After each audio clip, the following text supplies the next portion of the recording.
Think about, walking into a meeting or something. A sharp outfit, a good handshake.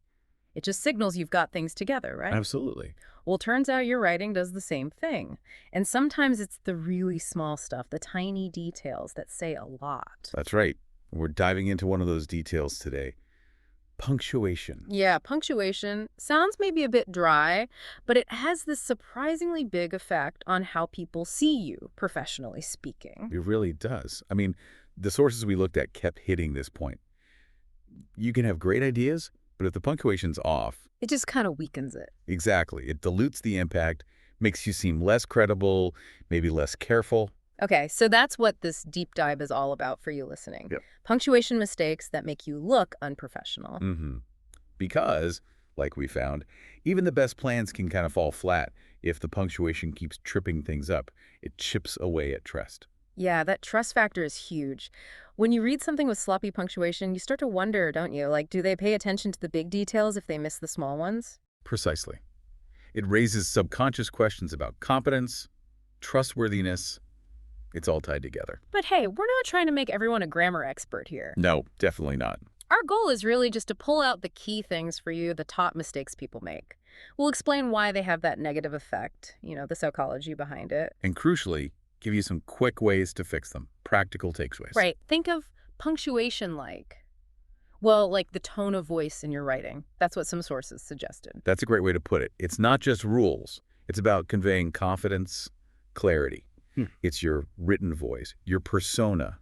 Okay, let's get into the first one for you. This one seems maybe harmless, but it can send weird signals if you use it too much. The ellipsis. Ah, yes, the 3 dots. Yeah. You see them everywhere online, right? Especially in formal chats. Mm-hmm. Very common there. But in professional writing, the stuff we gathered suggests it can be a bit problematic. Problematic how? What's the subtle message it sends to the reader, to you? Well, it's fascinating, actually. Some linguistic studies show how our brains process those dots. Yeah. Often it reads as hesitation. Hesitation. Yeah, or uncertainty, like a thought that just trails off. So if you end a work email with, say, let's schedule a follow-up meeting, it can kind of feel like you're saying, maybe, if you want.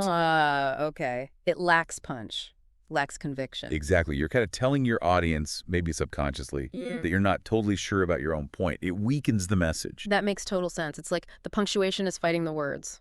We found a story that really nails this, didn't we? The startup founder. Oh, yeah, that was a really clear example. This founder, they had a pitch deck for investors, and the idea is genuinely good, solid tech. But Almost every single sentence ended with an ellipsis. Our market analysis shows growth potential. We have a strong team, ... So reading it, even though the content was strong, you felt doubt? Yeah, exactly. A subtle creeping doubt. It was like the punctuation was whispering, are we really sure about this? Yeah. So the feedback was blunt. Ditch the ellipses. They did. They replaced them with periods, tightened things up. And the result? They got their funding pretty quickly afterwards, actually. It just shows how much those little marks can matter to your professional image and, well, your success. That's a fantastic illustration for you listening. So, okay, when should you use an ellipsis? Properly. Well, the style guides mostly agree. Use them when you're quoting someone and you need to skip some words, for brevity.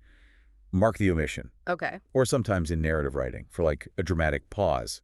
But that's less common in typical business stuff you'd be writing. Right. And when should you definitely not use them? Definitely don't use them just as a softer period at the end of a statement. Your professional writing should aim for clarity, directness. So instead of, let me know what you think, which feels a bit wishy-washy. Just let me know what you think, period. Confident, clear. That subtle shift makes a difference in perceived confidence, doesn't it? It absolutely does. Clarity, confidence, that's what you want your punctuation to reinforce for you. All right, let's switch it up for you. Let's talk about another one that gets maybe overused, especially online, the exclamation mark. Ah, yes. The enthusiasm marker. Right. Feels like every other email or message ends with 1 or like 5. True. They're common for showing enthusiasm online. But based on the sources looking at professional comms, leaning on them too much can actually backfire. It can affect how you're seen. How so? What's the risk for you if you're just trying to be friendly with lots of O's? Well, if you think about maintaining that professional credibility, which is key for you, too many exclamation points can start to feel, well, fake. Fake or just, React too much. yeah, like overly emotional, maybe a bit desperate even. Some research suggests that. Interesting. Is there actual research on how, I as the reader interpret too many exclamation points? There is. Some linguistic studies suggest that when you see excessive exclamation points, it can actually make you skeptical. Skeptical. Yeah. Really? Yeah. The tone can seem forced, less genuine. So that intended excitement might not land. It could even make the writer seem less credible to you. Okay, that's definitely important for you to think about when you're writing professionally. So what's a good rule of thumb for you? How many is okay? The guideline we pulled out is pretty simple. Use them sparingly. Honestly, one is usually plenty. One good one does the trick. Often, yes. It gets the emphasis across for you without going overboard. Can you get us a quick comparison for you listening? Sure. Like, thanks for your help. That feels fine, right? Appreciative. Yeah. But thanks. You're amazing. Yeah. In a typical professional context, that can feel like a bit much, maybe less sincere. Right, diminishing returns with each extra jad. Sure.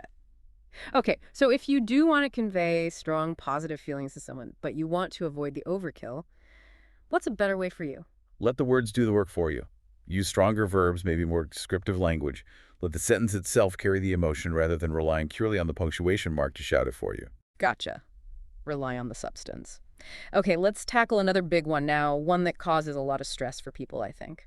The comma. The comma. Yes. It feels like there are a million rules, and it's easy to get them wrong. It can seem complex, you're right. But if you think about its main job, creating clarity, it becomes a bit easier for you to handle. Used, well, it guides the reader, used badly. Chaos. Confusion. Pretty much. Or just accidental, weird meanings can really trip you up as a reader. We found that classic example, didn't we? Let's eat grandma versus... Let's see, grandma, yes. That one comma makes, well, a life or death difference. It certainly highlights the point, doesn't it? That tiny mark completely changes the meaning for you. Yeah. Are you inviting her to dinner or suggesting something else entirely? It shows you how vital commas are for getting your meaning across accurately. It really hammers it home for you. You had a kind of philosophical take on commas, something about music. Yeah. You can think of commas like pauses in music or maybe silences in a conversation you might have. They give you, the reader, space to breathe between ideas. They create rhythm in the writing. Rhythm. I like that. Makes it easier for you to follow along. Exactly. They help structure the sentence, making the flow of thought clearer for you. So what are the common comma traps people fall into, and how can you fix them easily? Well, lists are a big one. You need commas to separate items, right? We need folders, binders, and pens. Pretty standard use for you. Okay. Another key place is after an introductory bit, like after the meeting ended, we grabbed coffee. That comma tells you where the intro stops and the main part starts. Helps you parse the sentence. Makes sense. What about, I think they're called comma splices. That sounds bad. Something you definitely want to avoid. Oh, definitely. A comma splice is when you try to glue two complete sentences together using only a comma. Like two thoughts that could stand alone. Exactly. For instance, proofreading takes time. It's really important. Both parts are full sentences. A comma just isn't strong enough to join them correctly in formal writing for you. It feels weak. Run on. Right. So how do you fix that if you spot one in your draft? What are the options for you? Few good ways for you. Simplest. Just make them two sentences. Use a period. Proofreading takes time. It's really important. Okay. Or you could use a semicolon if the ideas are closely related. Proofreading takes time. It's really important. Semicolon. Right. Or add a little joining word, a coordinating conjunction after the comma. Words like and, but, so. Yeah. Like proofreading takes time, but it's really important. All these create a stronger link for you. Got it. So for you listening, avoid just sticking a comma between two full thoughts. Use a period, semicolon, or comma plus a joining word. Okay, now, the dash, that longer line. The M dash, technically. Right. It can look stylish, add some flair, maybe. But sounds like another one you need to be careful not to overdo. Exactly that. It's super flexible. You can use it for emphasis, for side thoughts. But yeah, overuse is tempting. And what happens for you, the reader, if there are just too many dashes flying around? It gets choppy, kind of frantic feeling, like in we're launching next week, it's a prototype works, and then scaling fast. Too many dashes break the flow for you. It feels jumpy, distracting. Yeah, distracting is a good word. Makes the writing feel less smooth, maybe less polished, more like a stream of consciousness than carefully crafted prose for you. You compare it to spice and cooking use, just enough, right? Not too much. So when is it good for you to use a dash? What are the best uses? They're great when you want to really emphasize something for you. Like, she had one goal success. That dash adds punch. Okay, emphasis. Or for setting off a quick related thought, maybe something you want to stand out more than parentheses would, like, we hit our targets barely, adds a bit of commentary. Right, and there was a psychological angle to this too, how it affects you, the reader. Yeah, interesting stuff. From a writing psychology view, a dash basically tells your brain, okay, quick detour coming up. A mental detour. Yeah, signals that extra, maybe important info is being inserted, which is useful. But if you keep sending the reader on these little detours, dash after dash. It gets tiring. Exactly. Cognitive fatigue. Your brain has to keep switching focus, makes it harder work to read. So the takeaway for you with dashes, be intentional. Use them for a specific effect, not just because you can. Precisely. Use them strategically for emphasis or clarity for you. Yeah. But always think about the overall rhythm and how easily you can follow it. Okay, last one. Let's hit what we call the apostrophe apocalypse for you. Such a tiny mark, but boy, do mistakes stand out. They really do. It's small but mighty, the apostrophe. And getting it wrong is surprisingly common, and it can really ding your professional image for you. Makes you look careless. What are the classic errors you see all the time and stuff aimed at you? Oh, the biggest one, hands down, is its versus its. Ah, yes. Yeah. The bane of many writers. Totally. It shows possession, like the company values its employees. But it's short for it is, or it has, like it's a good day. Mixing those up is super common writing. It's a shame when it should be its, or the other way around. That one trips people up constantly. What's another big apostrophe confusion for you? Plurals versus possessives. People often stick an apostrophe in just to make a word plural, like we ordered new computers. When it should just be computers, no apostrophe. Exactly. The apostrophe is for possession. The computer's monitor, the monitor belonging to the computer, or the dog's owners, the owners belonging to the dogs. That distinction is really fundamental for clear communication with you. We heard a story about this, right? Where a little apostrophe mistake had big consequences for someone. Yeah, that was sobering. A colleague mentioned a proposal document, and the title had something like Clients' Needs and Expectations. Expectations with an apostrophe. Yeah, should have just been plural, expectations. That single misplaced apostrophe, apparently it contributed to them losing the project. Wow. Just for that, why would that one little slip-up matter so much to you, the client reading it? Well, like we've been saying, it signals a potential lack of care. Yeah. Right? If they're not meticulous about the proposal writing, will they be meticulous about the actual work for you? It plants a tiny seed of doubt about their overall professionalism. That connects back to the brain science thing, doesn't it? How your brain looks for patterns and correctness. Exactly right. Your brain expects things to follow certain rules, certain patterns in language. Punctuation errors disrupt that. And that disruption can subtly erode your trust, your confidence in the writer. It just feels less polished, less reliable to you. So getting those little apostrophes right actually helps you seem more trustworthy, more on the ball. Absolutely. It signals attention to detail, carefulness, and those are qualities you, as a reader in a professional setting, tend to associate with competence and reliability. It matters. Okay, wow. So we've covered these common traps. Ellipses, exclamation points, commas, dashes, apostrophes, all things that can make you seem less professional. Now, the important part, what can you actually do about it? Practical steps for you. Right. We put together a simple 3-step method for you based on what the writing resources advise. Okay, let's hear it. What's step 1 for you? Step 1, read it aloud. Read your own writing out loud. Yep. It sounds simple, maybe even a bit silly, but it's incredibly effective. Your ear will catch awkward phrasing, missing pauses, places where a comma might be needed, or sentences that just run on too long, things your eyes might skip over when you're just scanning. Try it. It really works. That's a great practical tip for you. Okay, step 2. Step 2 is use the tools, but use them wisely. Tools like Grammarly, Hemingway app, things like that. Exactly.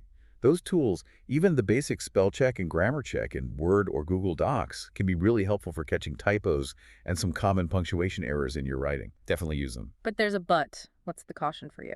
The caution for you is, don't just blindly accept every suggestion. These tools are algorithms. They're not perfect. They can miss nuance. Sometimes they even flag things that are actually correct. All right. So the key for you is to use them as a safety net, a second pair of eyes. But you still need to develop your own understanding and your own proofreading skills. Don't outsource your thinking completely. Good advice for you. Use them, but don't rely on them 100%. Okay. What's the third step you recommend? Step 3 is for you to think about rhythm when you write. Rhythm, like the music analogy again. Exactly. Think about punctuation like musical notation for your words. Periods are full stops. Commas are little pauses, breaths. Dashes add a beat, some emphasis. Ellipses create suspense. Exclamation points add emotion. The words are the melody, but the punctuation gives structure, rhythm, makes it easier for you to follow and understand. I really like that way of thinking about it for you. It makes punctuation feel less like a chore, more like a tool for expression, for clarity, a tool you can actually learn to use well. That's the idea. Understand how each mark shapes the reading experience for you, how it helps land your message effectively. Okay, so let's quickly recap for you. We've dug into the surprising power of punctuation, how things like too many ellipses or exclamation marks, comma confusion, dash overload, and apostrophe errors can accidentally hurt your professional image. And we talked about the why, the subtle psychological messages these errors send to your audience, eroding trust and perceived competence. And importantly, we gave you that 3-step process. Read aloud, use tools wisely, and write with rhythm. And the big takeaway we want you to leave with is that punctuation isn't just some minor detail. It's a silent signal of your professionalism, your attention to detail. Right. In a world flooded with words, clarity and precision are like superpowers. They help you sound smart, trustworthy, confident. Absolutely. So, bottom line, if you want to sound smart, trustworthy, and confident to the people you're communicating with, don't just focus on speaking clearly. Write clearly, too. Pay attention to those details. Which actually raises a good question for you listening to think about. Which punctuation mark gives you the most trouble, personally? Is it commas? Apostrophes? Yeah, identifying your own personal punctuation nemesis is a great first step to mastering it. Something for you to ponder. Definitely food for thought. And just remember, for you, in English writing, just like in life, really, precision is power.